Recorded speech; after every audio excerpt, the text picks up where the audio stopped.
For Pacifica Radio, I'm Scott Baba.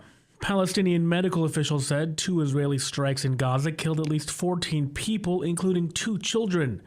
The deaths came as 8 international aid groups said in a report today that Israel has failed to meet U.S. demands that it allow greater humanitarian access to the war-ravaged Gaza Strip, where conditions are worse than at any point in the 13-month-old war. A late Monday strike at a cafeteria in the so-called Mawasi humanitarian zone west of the Gaza city of Khan Yunis, killing at least 11 people, including 2 children. This according to officials at Nasser Hospital, where the casualties were taken. Another strike early Tuesday hit a house in the urban Nusayrat refugee camp in central Gaza, killing 3 people, according to Al-Adha Hospital, which received those casualties. Last month, the Biden administration called on Israel to surge more food and other emergency aid into Gaza, setting a 30-day deadline that is expiring today.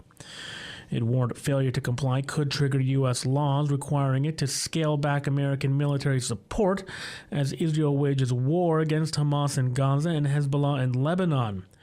Israel has announced some steps towards improving the situation, but in recent days, U.S. officials signaled Israel still isn't doing enough, though they have not said if they will take action against it. World leaders are converging today at the United Nations annual climate conference in Baku, Azerbaijan, although the big names and powerful countries are noticeably absent from COP29. Charles de Ledesma reports. Unlike past climate talks, which had the star power of a soccer World Cup, 2024's climate talks are more like the World Chess Federation finals, lacking the recognisable names, but big on nerd power and strategy. The world's biggest polluters, China and the US, aren't sending their number ones. India and Indonesia's head of states are also not in attendance, meaning the 4 most populous nations, with more than 42% of all the world's population, aren't having their leaders speak. I'm Charles de Ledesma. Haiti's international airport was shut down after gangs opened fire at a commercial flight landing in Port-au-Prince. The shooting yesterday prompted some airlines to temporarily suspend operations as the country swore in a new interim prime minister. In other parts of Haiti's capital, firefights between gangs and police broke out.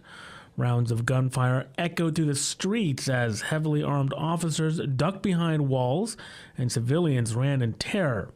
In other upper-class areas, gangs set fire to homes. Schools closed as panic spread in a number of areas. The country's slate of gangs have long capitalized on political turmoil to make power grabs. President-elect Donald Trump named Stephen Miller as his deputy chief of staff and Tom Homan as his border czar, appointing a battle-tested duo to design and direct immigration policy from the White House. Their plans include mass deportations and restoring Trump-era policies that President Joe Biden dismantled.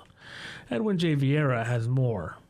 Trump has named hardliner Thomas Homan as second-term border czar. The former acting ICE director championed the family separation policy during Trump's first term and says ICE agents will restart large-scale immigration arrests at job sites. Madeleine Galas with the New York Immigration Coalition is one of many vowing to fight Donald Trump's mass deportation plans. Donald Trump has demonized us and our communities at every turn of this election and has promised to tear apart the families who have contributed so much more to our great state than he ever has. We stopped him before. We will stop him again. Though the president-elect says deporting as many as 10 million people would solve the nation's immigration problems, the personal and economic repercussions would be profound. Analysts project it would create a nationwide labor shortage and cost the economy up to $1.7 trillion in GDP.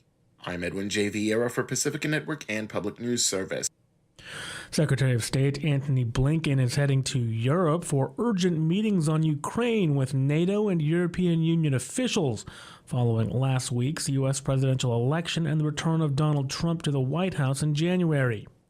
The State Department will hold talks in Brussels on Wednesday on how to boost support for Ukraine, as President-elect Trump has suggested U.S. military assistance to the country fighting off Russia's invasion could be severely curtailed after he takes office.